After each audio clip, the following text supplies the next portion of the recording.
Okay. Hello, Jim Pinkerton of Fox News and the New America Foundation.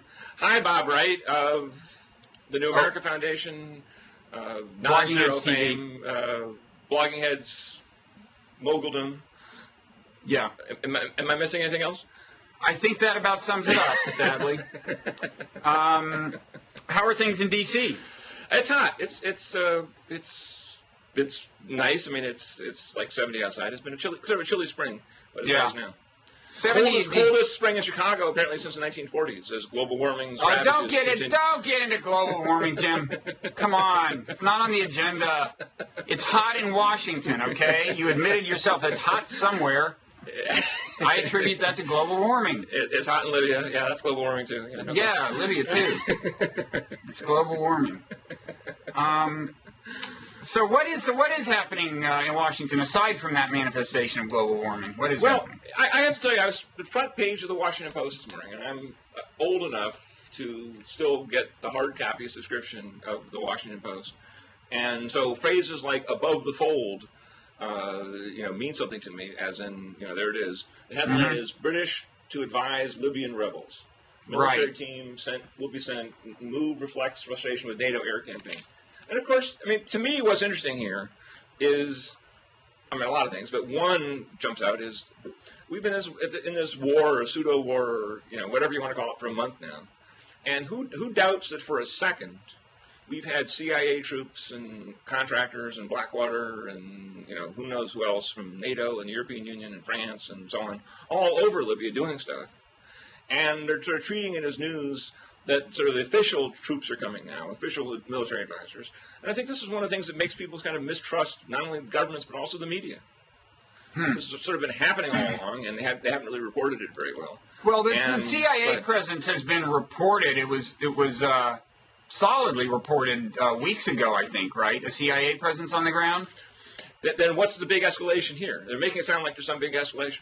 Well, I think this is Britain, first of all, which is a different country, and they're saying, okay, it's official, we're going to do this out front, which does matter because you can do it on a scale, on a different scale if you're up front about it and it's official policy. I haven't read the piece, but,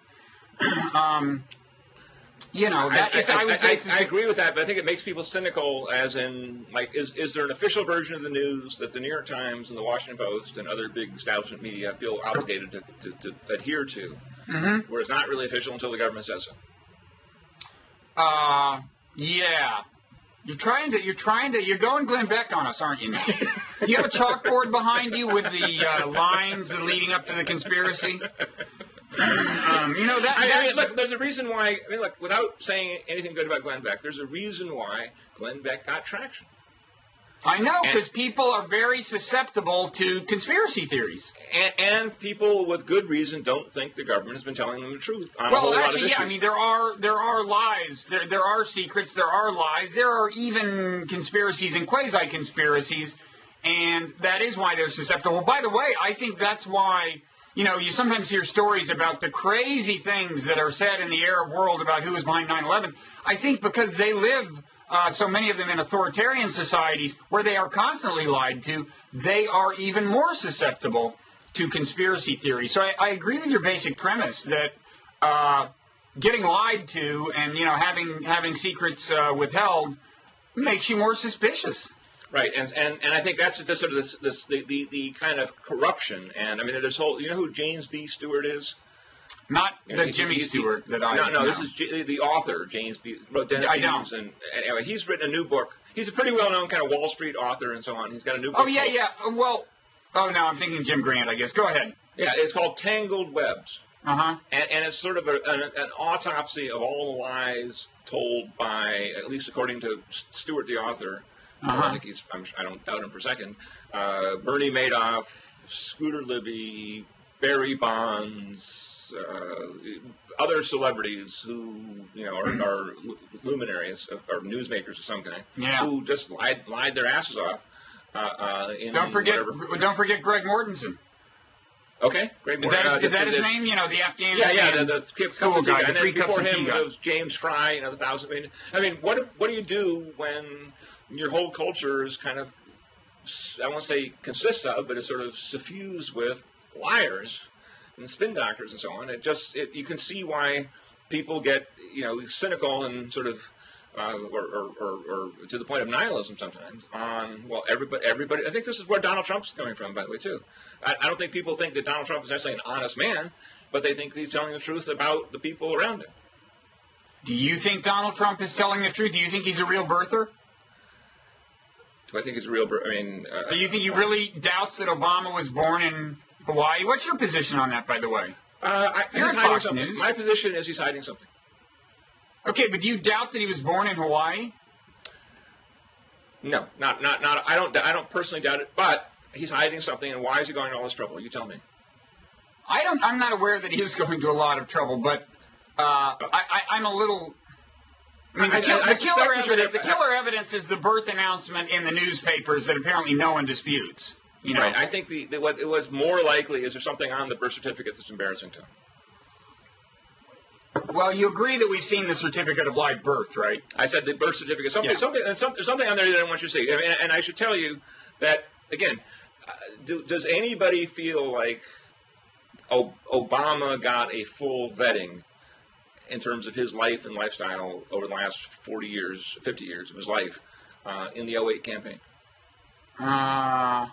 Do you? I mean, you got the kind of vetting that candidates that come out of nowhere get. I mean, I don't know. But we never really knew much about his family. We never really knew much about him. We never saw his grades, his transcripts, his anything from Jim, I'll tell you, this Glenn Beck vacancy is open at Fox. You're already affiliated with Fox, and you're very good at this. I say strike while the iron is hot. Do you want me to, I may know people. Should I send an email on your behalf? I could do an endorsement. I could send him this clip. Well, as Ross Perot would say, if the volunteers want me. No, I look, just for all seriousness, I'm not looking for anything new, and they'll never put me in the 5 o'clock hour or anything. So I'm just simply musing out loud. That, for example, Jerome Corsi, is the author of a lot of books, about Obama. He was on Blocking Heads TV.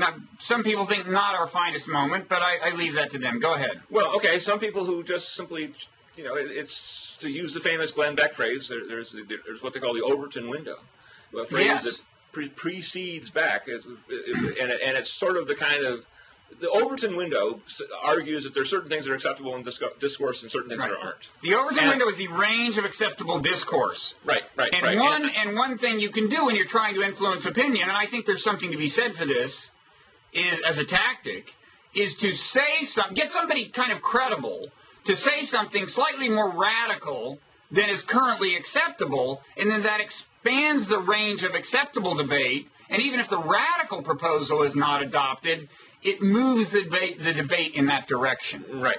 And I can tell you, and I suspect you and I are roughly coevals, that's COEVAL, in terms of age. Look, when I went to college, any of my professors talked about was how do we expand the possibilities to socialism and communism and agrarian reformism and greenery and the Khmer Rouge and so on.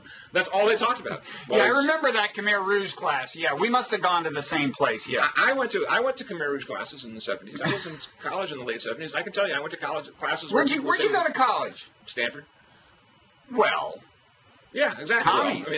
I mean, it was not Brigham Young, that's for sure. But it wasn't completely atypical of, for lack of a better word, elite schools back then in terms of the political discourse. And so and it was the professors and the TA. And so, in other words, when I heard Beck talking about the Overton window, I said, "Well, I've heard this before."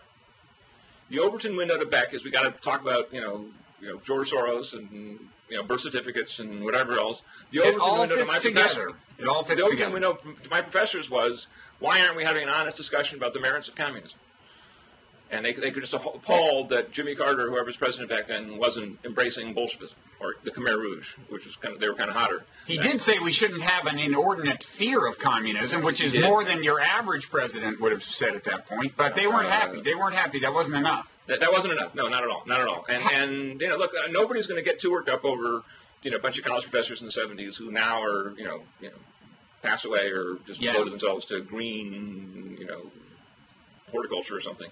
But I think that Jerome Corsi's new book coming out in the next month or so is on the Drudge Report today, Wednesday, is going to cause sort of a sensation. What's it going to say? It's going to have all sorts of. I mean, it's according to Drudge, it's going to have all sorts of stuff about Kenya and Indonesia and so on. And that's all. In some circles, his credibility is not very high. Okay, well, ask John Kerry what Jerome Corsi's net effect is.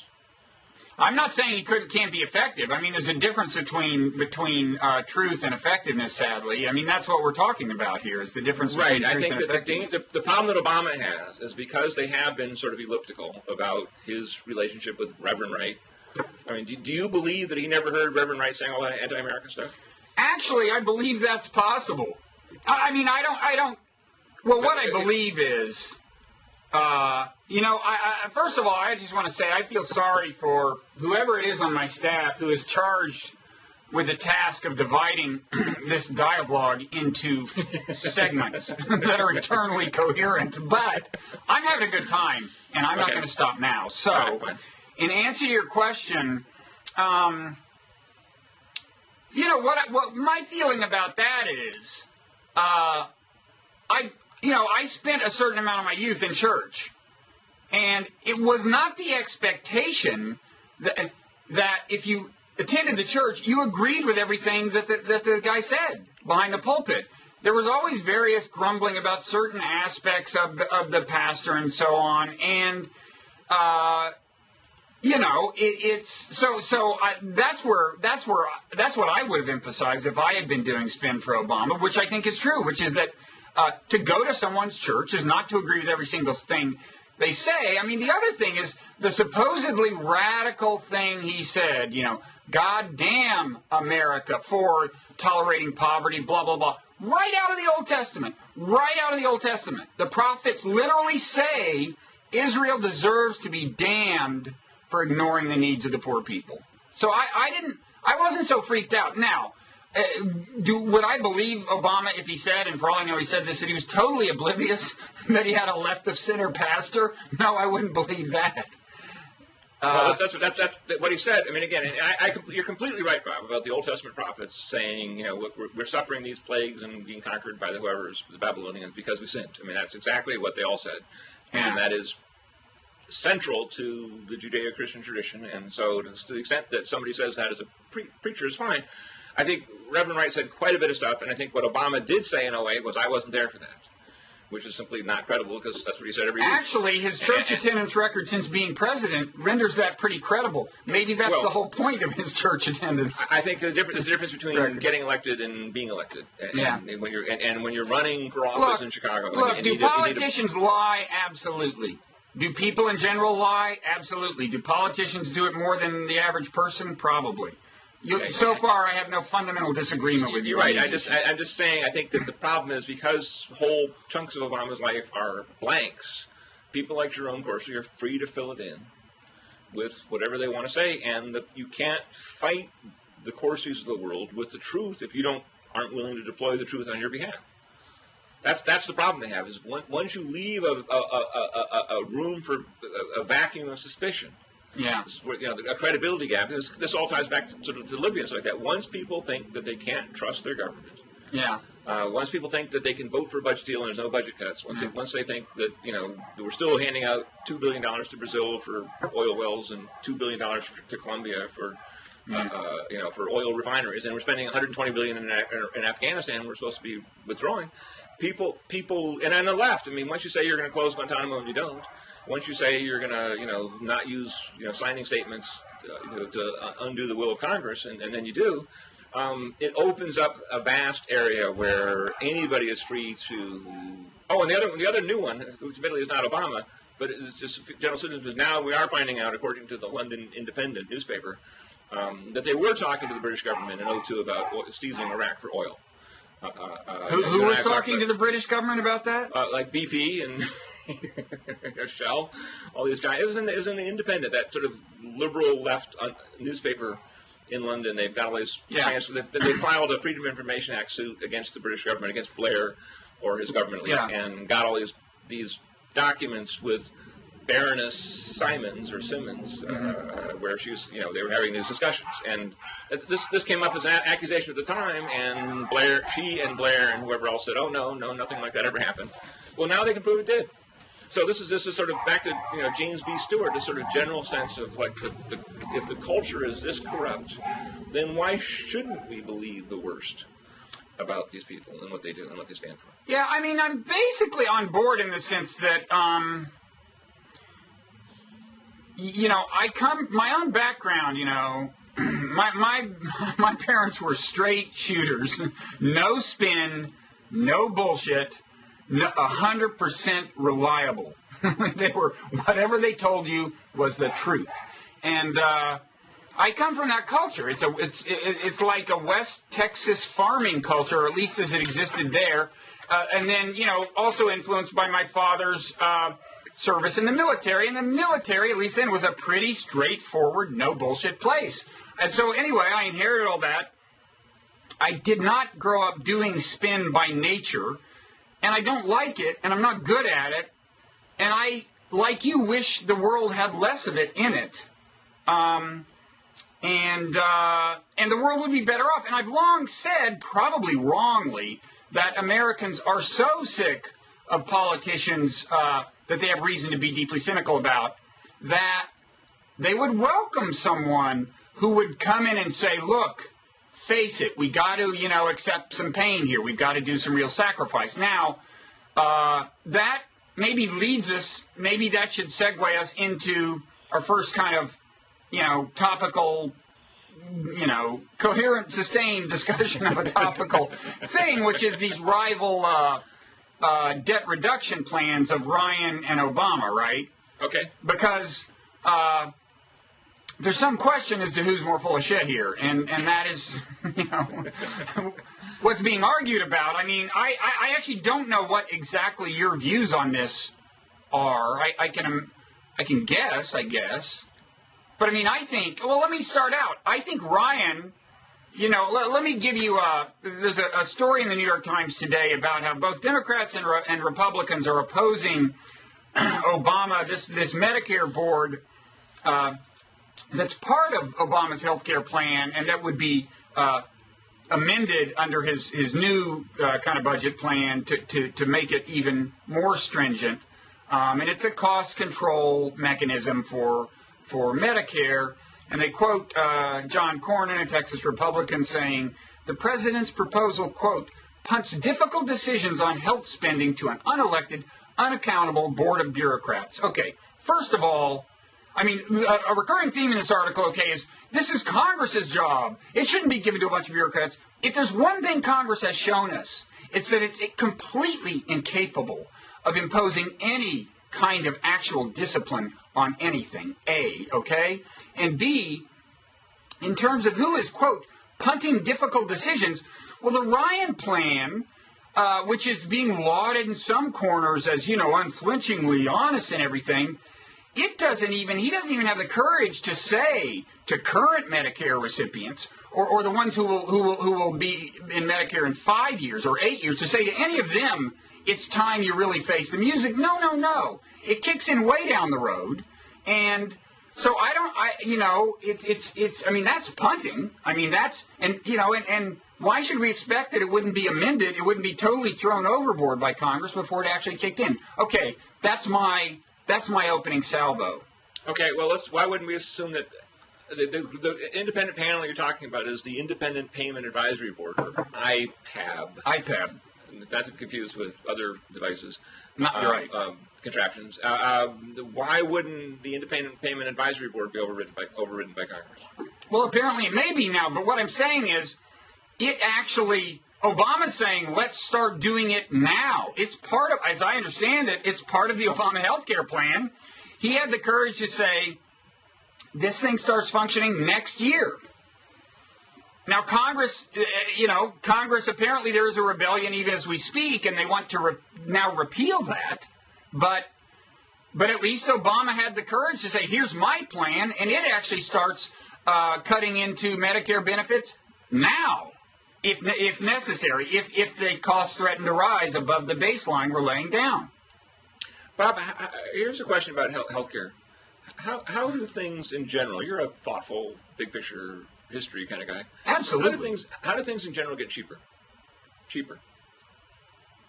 Oh, I can tell this is a trick question. You're going to say not by government bureaucrats doing it, right? Well, let me fall into your trap and say, oh, that happens when government bureaucrats do it, Jim. Is that right? There's a reason I like you. No, I mean, they get cheaper because of technology, right? How do cell phones get? That's not the only reason. Well, pretty much. No, it's not. Yes, it is. It can be because of well. Technology in the broadest sense. I mean, it can be improved production techniques which allow to create things more cheaply. It's technology, and there's just assembly lines. It's the difference between building a car, building a car by hand. Okay, I'm not really aware of too many other ways that things do get cheaper, except by improving productivity. Actually, let me give you an example. And this actually would be part of the Ryan plan if the Ryan plan ever happened down the road. But if you have a system where the consumers are themselves insensitive to the price because they aren't the ones paying for it, which is the way health insurance works in many of its manifestations right now.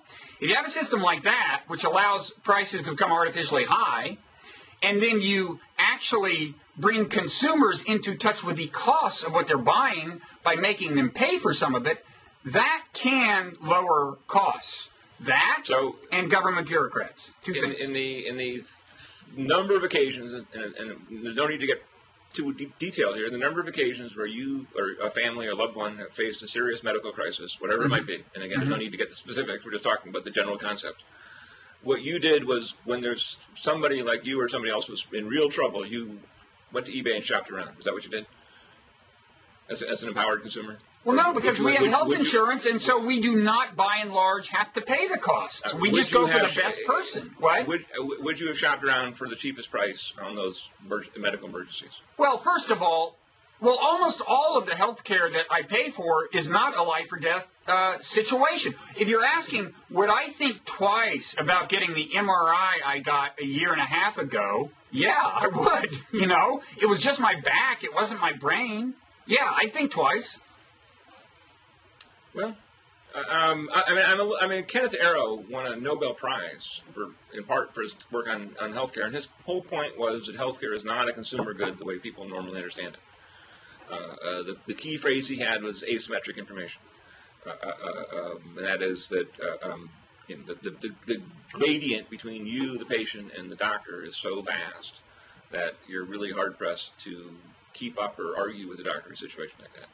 And it's just not that clear that, I mean, or the record shows that if people price things out like that, not only look, who knows, maybe you're a hypochondriac, you only got the MRI because it was free or something, but it would be a shame to think that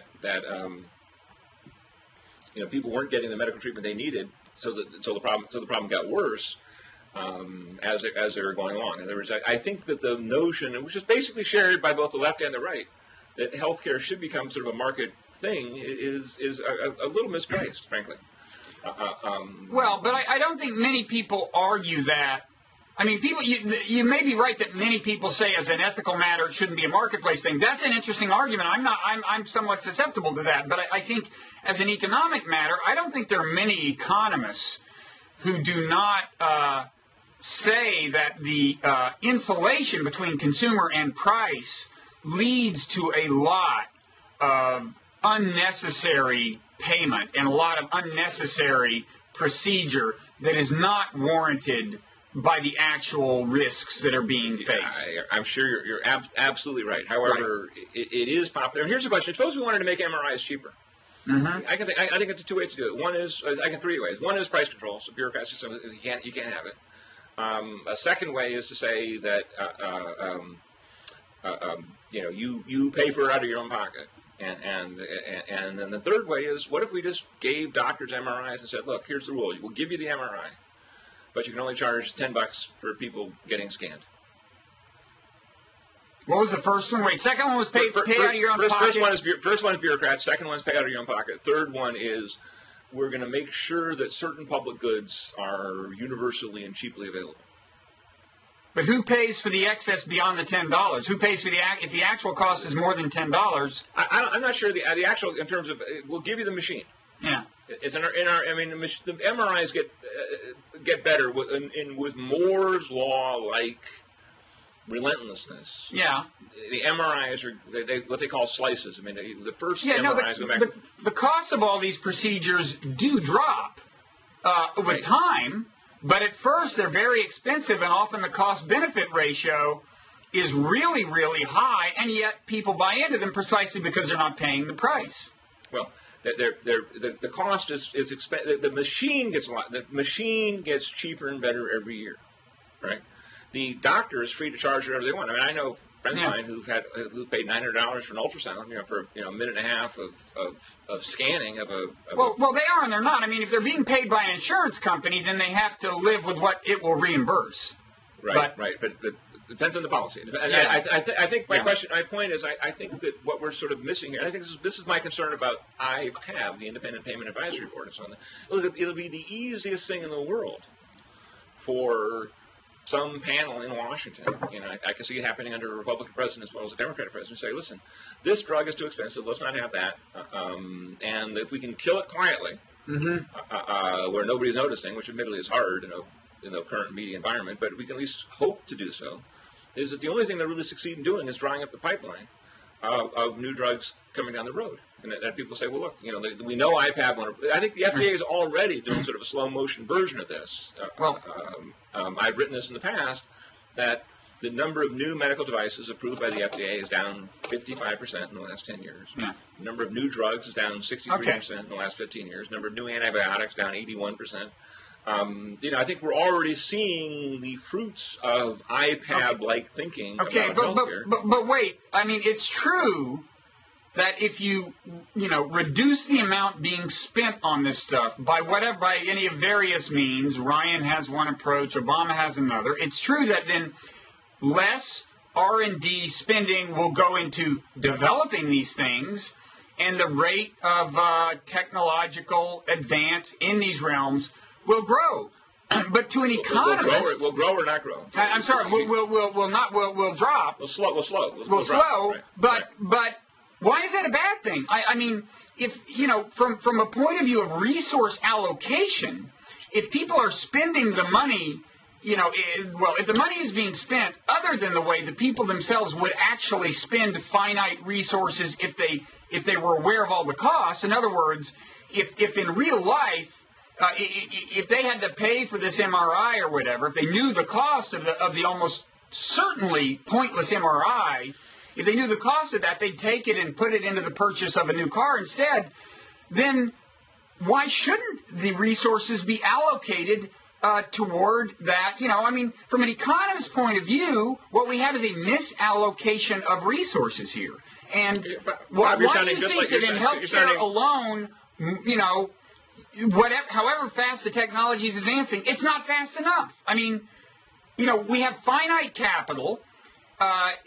Choosing among different things to invest in is a zero-sum game. You can't invest in them all. And why is it that you think that however fast things are advancing in healthcare, they should always be faster? Bob, which is more important to you, your personal health and well-being and your loved ones, or a new car? That's a ridiculous question. Why? You just set it up that way. Well, no, you said people could skip an MRI. But the question is meaningless. Let me finish. People could skip an MRI to buy a new car. That's what you said. If it's an MRI that has a 1 in 7 jillion chance of turning up something that's actually wrong with you, then I would not want to spend the money on it. Yes, I'd rather spend it on a car, say a car that's safer for my family, if you want to stay along that plane.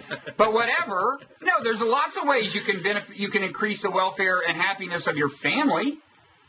What is it that you and Mickey Kaus should get together and spend an hour agreeing with each other on your healthcare extremism? I mean, I don't get it. What kind of show would that be? Not one that was very interesting, but you would form very deep bonds. I'm a big fan of Mickey Kaus, and so if you want to have an hour-long Blogging Heads Love Fest, I'm no, but I mean, you see what I mean, Jim? I mean, you are you're a conservative, and the conservative the default conservative position is, look, by and large, you trust the market to allocate resources, except in extraordinary circumstances where we think government intervention is required. And you seem to be departing from that philosophy to me here, well, and saying, no, the government should pull out all the stops in this one area, this one area alone. Actually, what you're describing, Bob, is where you're coming from, which is sort of the liberal libertarian fusion on a lot of these issues, which is basically a great faith in market forces and a great faith in the power of individual choice, which, frankly, the sort of what I call left libertarians and right libertarians kind of agree on. What I'm saying is that there is a wisdom in society that says, for example, we're better off without polio, to take a spectacular example.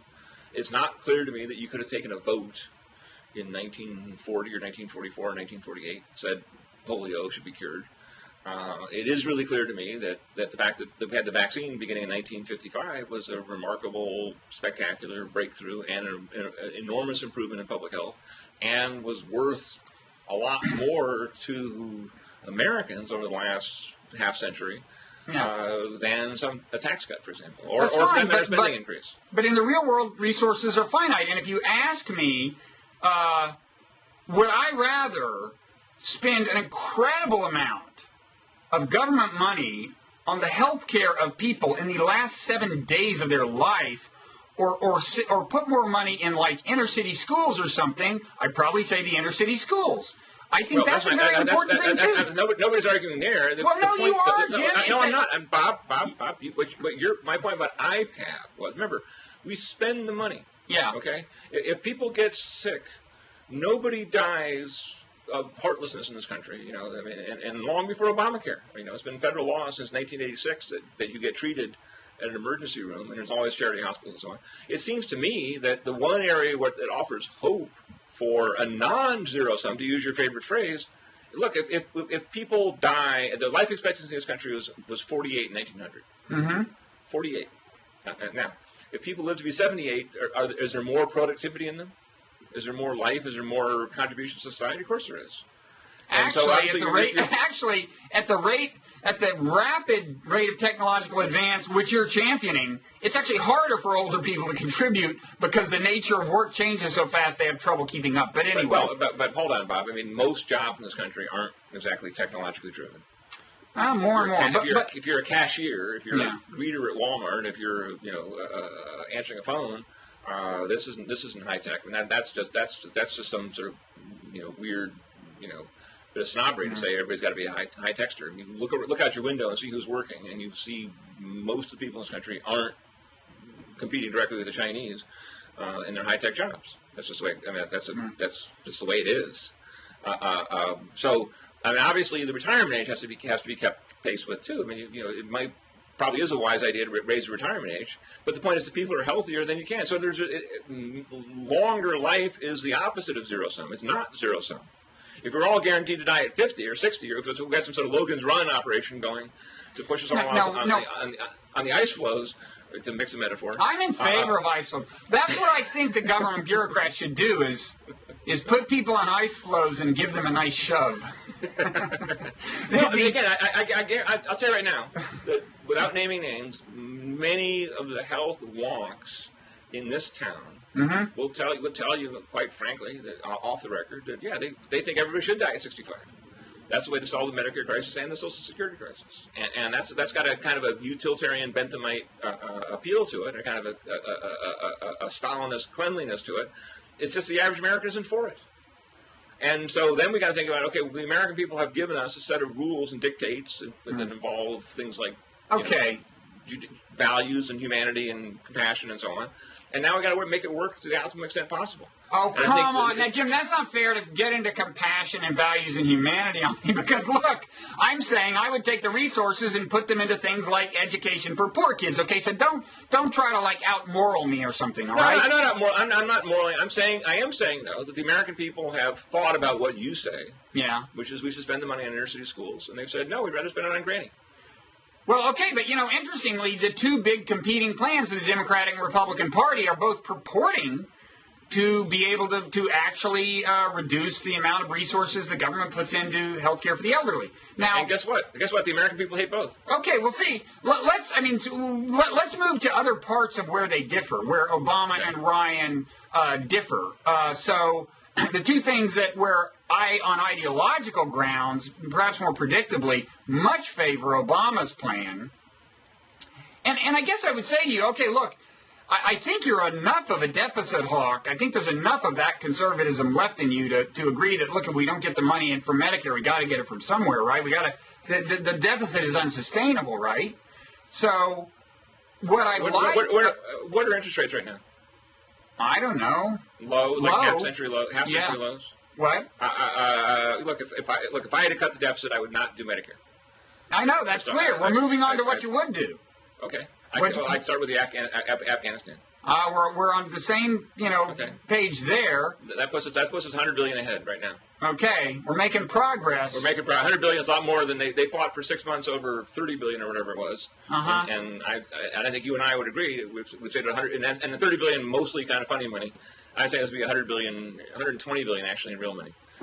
Yeah. But I'll even agree that over the long run, yes, we've got a deficit crisis on our hands. Okay. I just think that the American people, the elites in this town, in Washington, that is, with Princeton, New Jersey being kind of an honorary, satellite elite town, are pretty convincing. And I think this is where actually Mickey Kaus made a great point a week or so ago. Yeah, the elites in this town are much more agreed that the diversity officers at the Department of Transportation or the Afghanistan war, your choice, or both, are more important than some old lady in Steubenville, Ohio. Surprise, surprise. The elites are looking out for themselves and throwing the old lady in Steubenville to the wolves. What's your I'm not sure. Well, they're doing. I mean, the politicians are looking out for themselves. Well, actually, I'm not sure they are. How are the elites? No, they're not. They're not. They're both. But Democrats lost to Congress in 2010 because they were addicted to some kind of left-wing, not left-wing, sort of a elitist ideology about health care. And I'm afraid the Republicans are going to go to the slaughter in 12 because they're on the record of trying to cut Medicare by 2/3. Yeah, I'm kind of hoping it works that way too. So we have, But my point is, then the Democrats. What will the Democrats do? Because the Democrats' last plan was hated by senior citizens. That they really, if they win the Congress back or hold the presidency in 2012, are they really going to wake up and say, "Wait a second, what we did in 2010 was a mistake"? Or they keep listening to you? I think, first of all, if this iPad thing took hold, people would find, it's not all that radically, it's not all that noticeable. It wouldn't. Well, it's not all that noticeable. It's always hard to notice what you don't see. This is the kind of the Frederick Bastiat point. So it's a frog in the boiling water, right? Our frog in the boiling water. Let's take an incredibly expensive disease right now, Alzheimer's. Mm-hmm. Alzheimer's is a $200 billion hit on the economy right now. A $200 billion hit? What's you mean? Medicare, mostly Medicare. Just 24/7 dementia coverage. But you're in favor of spending the money on I'm Alzheimer's. I'm in favor of curing it. I'm not in favor of spending. I'm in favor of curing it. Well, but nobody is. Nobody's curing it. It's apparently a tough nut to crack. Well, but nobody's even trying. Oh, come on! There's money going into that. The government, the NIH, spends about $500 million a year on Alzheimer's research. It spends about $5 billion on cancer and $5 billion on AIDS and so on. I mean, meanwhile, do you get any sense that either President Obama or John Boehner or anybody else in this town thinks that curing Alzheimer's is the number one priority, or even in the top? It's not 50. the number one priority. It shouldn't be. Do you think it's, well, I'm saying from a fiscal point of view, maybe it is. Almost everybody gets through life without it. It's not the number one. Whereas cancer, it's a whole lot of people. Okay, all right, fine. But let's take cancer or Alzheimer's. Both of those, I'm saying, are more pressing fiscal priorities, or more to the point, fiscal opportunities, than the usual suspect stuff of trying to chisel down, Medicare, or from here and there, knowing full well that when the Congress gets a hold of it, as they're doing with the what they call the sustainable growth rate on Medicare, every year they'll change it, they'll kick it back up again. And if some things are just expensive, there's two things that are really expensive. One is pharmaceutical drugs; they're really expensive, and there's something else that's incredibly more expensive, which is long-term care. So what we're doing is, and with your full approval, but Jim, you want to keep these people alive with the Medicare spending so that there's more long-term care. Well, what if they work longer? Well, that's my solution is make progress on Alzheimer's and then raise the retirement age. Okay. Well, your position is clear. Let me. Another aspect of the Ryan thing that presumably we argue about, the Obama-Ryan thing, I like the part of the Obama plan that closes an appreciable part of the deficit by taxing rich people. I do. Why not? I mean, tax rates for rich people are low by historical standards. They're low by comparison with Western countries. And it just seems to me like the obvious solution. And all he wants to do is restore them to the rate that they were at the end of the Clinton administration, when, by the way, we had a balanced budget. So what's wrong? Are you against that? Do you believe that if they raise taxes, that the Democrats would then use the money for deficit reduction? Have you ever noticed that you have a tendency to answer questions with questions, Jim? You answered my question with a question. So I honestly don't believe that this bunch of Democrats, including the White House, would use any new revenue to cut spending. I don't believe it. Well, what do you think they'll do with it? I think they'd spend it. On Medicare, which you would like. Something. Well, I don't like spending money on feudal care at all. Mm-hmm. I like spending money on cures. Well, but I will say that until you get a cure, we'll spend it on feudal care. Well, let me ask you this. Assuming, grant me the wild premise, that actually you could add a tax increase to an existing budget plan and not increase the spending, just throw in the tax increase on rich people, would you be, we're talking 2 percentage points on people, whatever it is, over 250, 300,000. Would you be in favor of that? If I were 100% sure that it would go to deficit reduction, maybe. Huh. But I would also then say, listen, but first, before then, just be clear, so that the opposition researchers of the futurists will say this. I would say, listen, we've abolished the education department, right? We've abolished the transportation department. We've gone through the budget in a big way to cut spending as we need to, and we're not going to do that. I mean, there's a really interesting piece in the Washington Post a couple weeks ago by a woman named Eva Moskowitz, who was a former New York City Democratic politician. She was in the city council, and she got sort of radicalized watching the New York City schools in operation. Now, the New York City schools spend about $15,000 per year per pupil.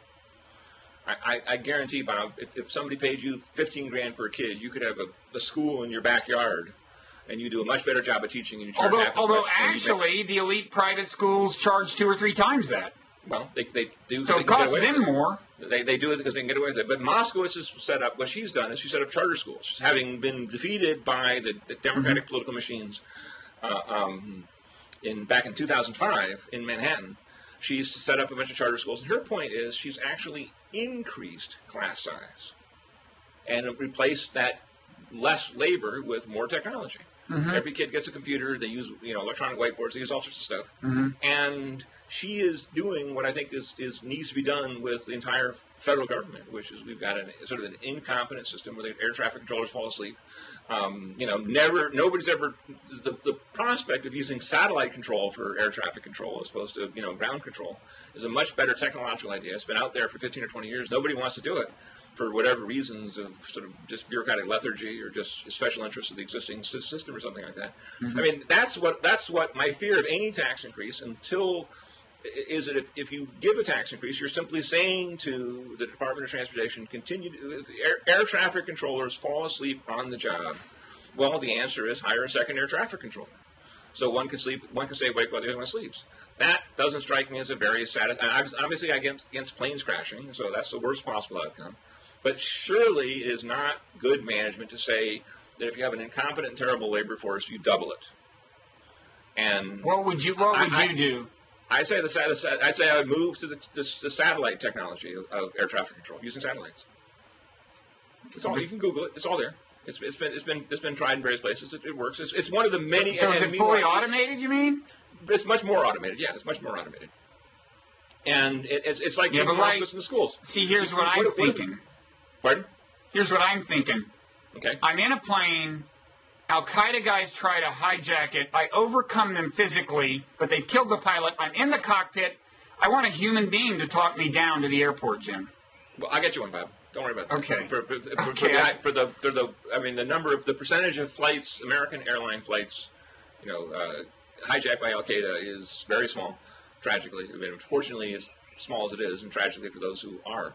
but we can find this. I mean, what I think is that, look, I'm a baby boomer, and when I was in school, we had 35 or 40 kids in a class, and we all learned. Me too. We learned a lot more. Now, that has a lot to do with the schools, the discipline, the structure, the ACLU, Ebonics, a whole bunch of stuff. And I don't think that if you raise taxes, you would force the schools to get back to the level of competence that they enjoyed in 1966, let alone what we need to compete with the Chinese in the 21st century. So that's what I'm more concerned about, is that this would be taking the pressure off of the beast. And this beast does, in fact, need to be starved. Now, down the road somewhere, we do all those things. We automate, we upgrade, we cure diseases instead of pay for them. Then we can talk about a tax increase. But I tell you right now, if Obama gets a tax increase, the pressure to reform the government will go away, and you know it. No, I don't think so. I mean, I think when our bond rating starts to be seriously questioned by the rating agencies, I think, I actually think we will see progress on this. I said to reform the government. I said, I agree we can make cuts. But, Jim, you could make the exact same argument on the spending cut side. You could say, why cut spending? Because if you cut it in one area and reduce the deficit, then the Democrats will just use that opportunity to increase it somewhere else. There's no difference, as far as that argument goes, between increasing revenues and decreasing spending. You would be suspicious that in either case, the Democrats will use blah, blah, blah. So, your prescription is a prescription to do nothing because we'll always abuse what progress we make toward closing the deficit. I don't agree. If you have charter schools and good schools, then you solve the problem of education. And it's sort of revenue impacts somebody can figure out later. But the thing is, look, why do systems improve themselves? Because they have to. Because they're at gunpoint. And I'm telling you that if you look around Washington, D.C., you get no sense that the government here is operating at the point of a gun. I mean, the way you do in, say, Indiana or Ohio or no, look, or the Nevada. Government sucks. I mean, government sucks. Okay, stop there. So before I realize you're not running for office, but I would advise any Democrat to say, look, the biggest enemy that liberalism has is the incompetence of the government. And this is a kind of a vaguely Kausian point, although other people have made it as well, and that until you can address that, until you can persuade people that that the system isn't just one giant ripoff, they're not going to agree to a tax increase, and if you vote for one, you'll be defeated. I mean, I'll tell you right now. If Obama remember the tax increase we're talking about would not affect 98% of the population, so it's not like you're asking them to bite the bullet. Well. Okay, so if they merely pass a tax increase that leaves everything else intact, then I suspect you will see a diminution of investment. You will see things continue to get worse, and the secular decay of the system, including the healthcare system. I don't think you will, and you know why? The virtue of a tax cut on the rich is, by and large, that money was not going to go to consumption anyway. It was in savings accounts. It was in the investment side, the savings investment side of their allocation. And if you give it to the government, it reduces the deficit, and by the same token, reduces interest. I mean, regardless of whether they're investing it personally in the savings account or they're giving it to the government for deficit reduction, it lowers interest rates, right? Well, but if it's a savings account, then that lowers the net national deficit. The deficit, the real deficit to worry about is your net total deficit for the country. That's private savings minus public savings. So if the money is sitting in a bank, then it's fine. So your view is that the government deficit per se is never ever a problem, no matter how big, no matter how much the American government's indebtedness. That's never a problem per se. The problem comes when interest rates rise. And interest rates look it up, interest rates have almost never been lower. Well, there is separate from that an actual government default on bonds, which is an issue confined. The Fed just printed $600 billion. Well, yeah, but then the fear is that's inflationary, which itself undermines, It's not inflationary if nobody spends. Okay, but look around. Look around the world. It's unclear what's going on. And look, I don't approve of what this government does. Okay. Yeah. And I think it's a terrible job. And I think just I would not say, though, that the crisis we face is the deficit. I would say the crisis we face is an incompetent government that delivers lousy services and a lousy value for what we get for it. I would say it's a false choice. They're both problems. But we're almost out of time. Let's just to spice it up. Let's move back to the Arab world. Leave Libya aside. What do you think of this Arab revolt thing broadly?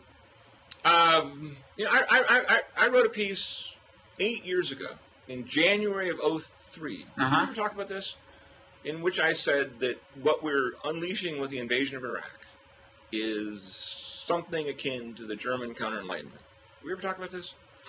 It sounds like something you would have said to me, but I don't have a distinct recollection. Okay, well, you'll have to elaborate. So maybe there's been a new generation of Blocking Heads viewers who'll find this interesting. If you Google me, Jim Pinkerton, and it was actually ran of all places, the Jerusalem Post, in late January, early February 2003, like a month before the war. And I said, look, going into Iraq will be easy. We'll win. We'll conquer Baghdad and stuff. Yeah. And just as it was easy for the French in the 1790s to overrun the Rhineland and big chunks of Germany.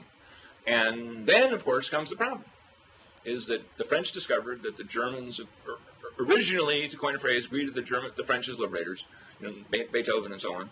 And after about 10 years of being tromped on by the French, they decided they liked Germany better, and they liked German nationalism and romanticism, and 150 years of backlash against France followed, mostly to the detriment of everybody, including the Germans. And so I think that what we're seeing now is a kind of Arab counter-enlightenment across. Well, you're seeing all this as like a reaction to the invasion of Iraq?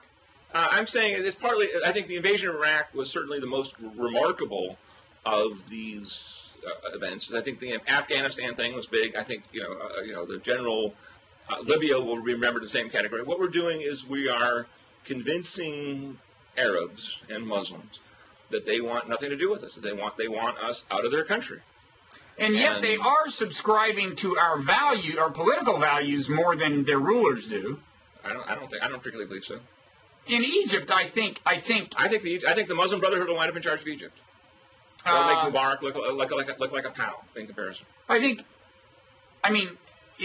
doubt the Muslim Brotherhood will win the election outright. It's possible that it could win, but still democracy could survive, and the Muslim Brotherhood would be the ruling party for a while, and then things would change. The point is, if they transition to true democracy, they will have moved toward our political values. But I don't think democracy consists of just majority rule. Neither do you. It consists of things that the Arabs on the whole are not overly fond of, like minority rights and the protection of free speech and freedom of religion and freedom of conscience and all those things. Yeah. I don't think that's really in the cards for Egypt or Yemen or Afghanistan or Iraq or Libya, for that matter, no matter who wins, whether it's Gaddafi or the rebels. I think that what we're up against a kind of the people with real guts in the Arab world now, consistently, like willing to sacrifice their lives, are Muslim radicals. They've been radicalized. I think not unlike Germany in terms of like when you're crushed, when you're defeated, when you're humiliated, when you're all those things, you fall back on nationalism, vokishness, and religion. And that gives you a kind of strength and power to either endure the humiliation for a while and then ultimately until you figure out a way to rebel. And I think that's what's happened happening in the Muslim world. And I think it's going to be a firestorm of opposition to American presence, which we're seeing visibly in Afghanistan right now. I agree that it's a reaction against America in the sense that, and I agree that the American invasion of Iraq was not welcome. There have been various kinds of reactions against that, and that did help empower some religious radicals in some places. And I agree that the current Arab revolt is part of a reaction against America in the sense that we're propping up some of the we're supporting some of the dictators that they are reacting against. I also agree that the transition to what we would call democracy is going to be problematic, very problematic in some countries. It's not going to happen easily in Libya, for example. Less problematic in others, but I think in the long run, there's no reason to think that that's not where they'll wind up. Do you think Arabs will never have true democracy? Or that Muslims won't? It's not really clear to me that that big chunks of the world have any real desire for democracy. I don't see it at all. I'm sort of a Samuel Huntingtonian on this. I think what they really want is nationalism and religion, and that we're kidding ourselves. Honestly, it's not clear to me that anywhere in the world people hold democracy as the highest value on a consistent basis. I mean, after 9/11, we were willing to swallow all kinds of heavy-handed government intrusion. I don't quite agree that the Patriot Act or anything like that was some great abridgment of freedom and so on. But I'm not necessarily just talking about the Patriot Act. I'm saying, first of all, there was a period right after 9/11 when it was pretty much literally considered unpatriotic to criticize the president. And then there just wasn't much. That lasted about 3 months.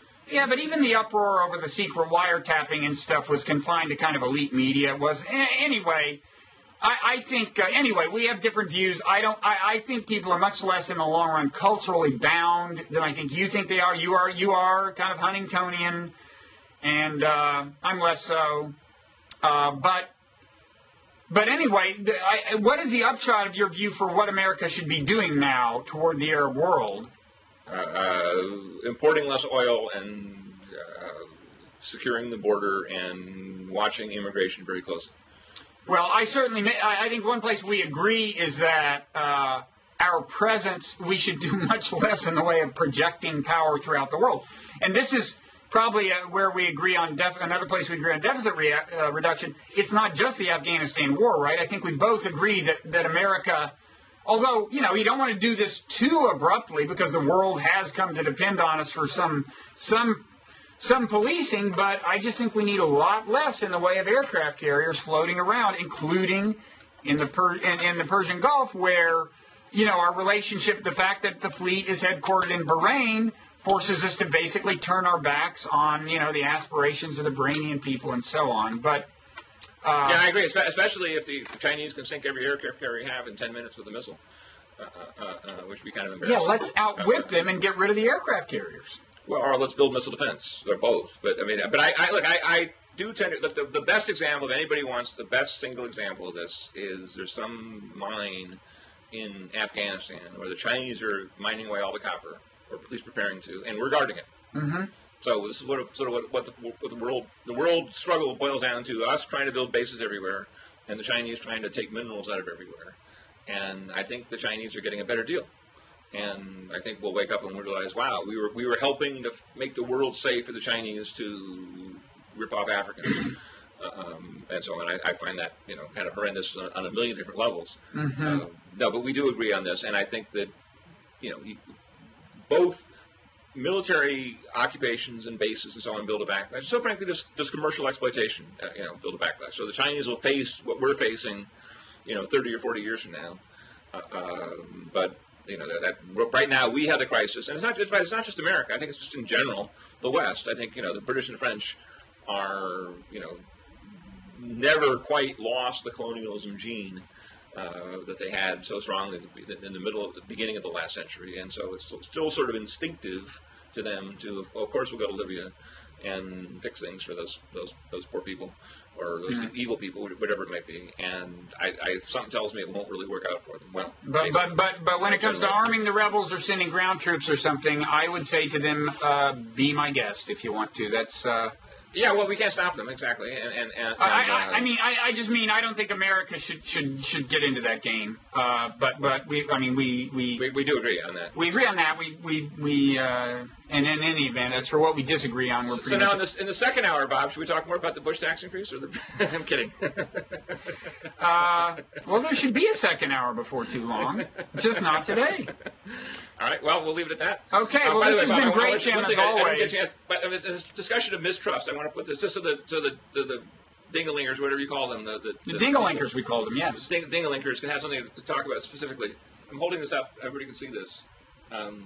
I got this. The T-shirt says, "I paid more taxes in 2010 than General Electric," and I meant to put that into the discussion of why people don't trust anything. I support that T-shirt. I do too. I am Robert Wright, and I approve that T-shirt. So anyway, there's his own little 30-second ding-a-link right there, Go, just to make saying his job easier. and the Dingle-Linkers can use our spiffy new share interface to take those Dingle-Links directly to Facebook. Directly. Wow. It's What cool. a deal. Yeah. Right. Bob? Jen? On that plug? Always a pleasure. Always a pleasure. Take Till care. next time. Thanks. All right. Bye-bye. Okay, see ya.